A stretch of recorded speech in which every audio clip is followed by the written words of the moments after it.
क्या आपको पता है कि साईं बाबा के हाथ पर और पैर पर बहुत विचित्र तरह के निशान थे। और मैंने सोचा कि इस बात को बहुत डिटेल में एक्सप्लेन किया जाए, बहुत डिटेल में इसके बारे में बात की जाए।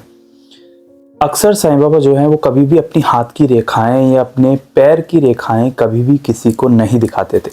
और इसका हमें कई सारे बुक्स में, जैसे कि साईं सच्चरित्र हो गया और अलग अलग जो बुक्स हैं उनमें ये पढ़ने को मिलता है, समझने को मिलता है कि एक बार एक मूले शास्त्री, एक शास्त्री जो एक हस्तरेखा पढ़ लेते थे, हस्तरेखा विज्ञान का उसे ज्ञान था, वो आया था। बहुत भक्तों के उसने हाथ देखे, लेकिन जब बाबा से हाथ देखने का निवेदन किया तो बाबा ने बात टाल दी। और अक्सर ऐसे अवसरों पर हमें समझने को मिलता है कि जो भी ज्योतिष लोग आते थे, जो भी ये सब विद्या के ज्ञानी आते थे, उनको बाबा अपने हाथ या पैर नहीं दिखाया करते थे। लेकिन एक बहुत खास भक्त के इंटरव्यू के जरिए हमें ये मालूम पड़ता है कि बाबा के जो पैर थे उन पर बहुत विचित्र निशान थे, बहुत विचित्र सिंबल थे, जो किसी आम मनुष्य, आम व्यक्ति के पैर पर नहीं होते। वो किसी महान शक्ति को ही डिनोट कर सकते हैं। और ये बात मैं अपने मन से नहीं बता रहा। डिवोटीज ऑफ साईं बाबा की जो एक बुक है उसमें एक व्यक्ति हैं जिन्होंने बाबा के साथ कई समय बिताया, और वो कोपरगांव और पुणे में सब इंस्पेक्टर, पुलिस में सब इंस्पेक्टर भी रहे हैं। और कोई नहीं, नाना साहब निमोनकर के बेटे, जिनका नाम था सोमनाथ शंकर देशपांडे। वो निमोन गांव के रहने वाले थे और पेशे से सब इंस्पेक्टर थे। और वो काफ़ी समय, मतलब कई हद तक उन्होंने और उनके पिताजी ने, नाना साहब निमोनकर ने, अपना समय बाबा के साथ बिताया है।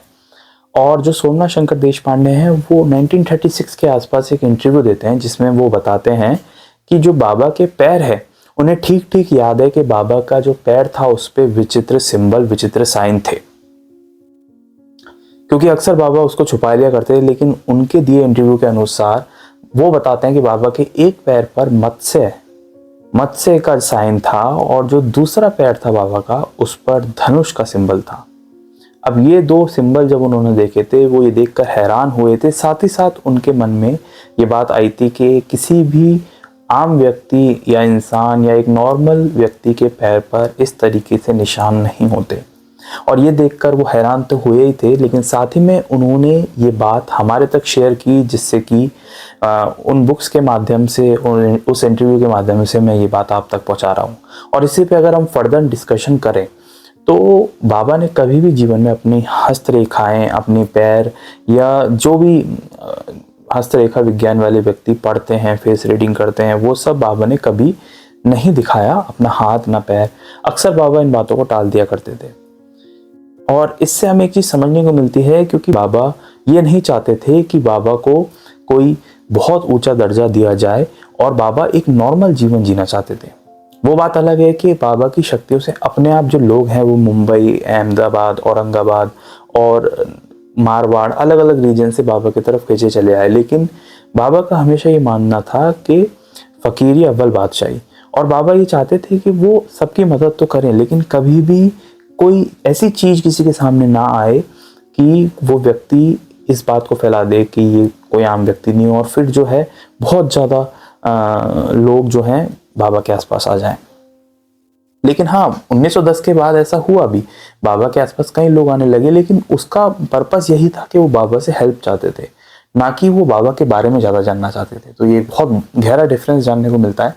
दूसरी चीज़ हमें समझने को मिलती है कि शुरुआती दिनों में जब शिरडी में बाबा आए थे तो वो धोती क्रिया जो योगा में होती है, जिसमें अपनी जो आते हैं उसको साफ किया जाता है एक कपड़े की मदद से। लेकिन बाबा जो है वो आते बाहर निकाल के उसे धोकर पेड़ पे सुखा दिया करते थे। और साईं सच्चरित्र में भी इस बात के बारे में बताया गया है कि ऐसी जो क्रिया है बाबा को देखते हुए कई शिरडी वासियों ने देखा है, और वो ये देख के हैरान थे। और शुरू में दूर दूर जंगलों में निकल जाया करते थे बाबा, जिसमें खंड योग, अपने शरीर के टुकड़े करके अलग अलग हिस्सों में बांट देना, ये सब क्रियाएं अपनी आंखों से लोगों ने देखी है। लेकिन इसके बारे में हम ज़्यादा बात नहीं करते, क्योंकि हमें इसके बाद बाबा ने क्या किया, ये चीज़ें करनी बंद कर दी। क्योंकि कहीं ना कहीं बाबा को भी ये मालूम था कि इसको देख के लोग ज़्यादा उनकी तरफ आएंगे, और ना कोई सच्ची श्रद्धा से आएगा, बस सिर्फ अपने ही पर्पस से, अपने ही मन की इच्छाएं पूरी कराने के चक्कर में वो बाबा के पास आ जाएंगे।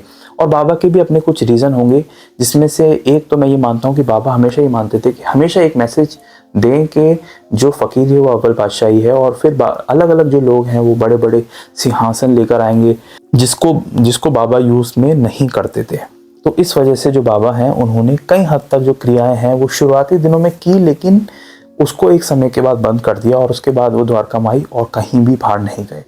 यहाँ तक कि काला जादू, जो लोग प्रश्न उठाते हैं बाबा के ऊपर, तो मैं उसका भी जवाब दे दूं कि काला जादू जो थे वो एक व्यक्ति थे जो काला जादू करते थे, जिनका नाम था कुशाभाऊ। कुशाभाऊ जो है वो काला जादू बहुत उन्होंने किया था, वो बैंगल भी पहनते थे। तो बाबा ने, जब वो बाबा के सामने आए तो बाबा ने उनका विरोध किया, और यहाँ तक कि उन्हें मजबूर कर दिया कि वो ये सब काले जादू की चीज़ें छोड़ें, और अपना जो बैंगल, जो उन्होंने शक्तियों का, काला जादू का जैसा भी वो बैंगल था, उसको बाबा ने तुड़वा के फेंकवाया।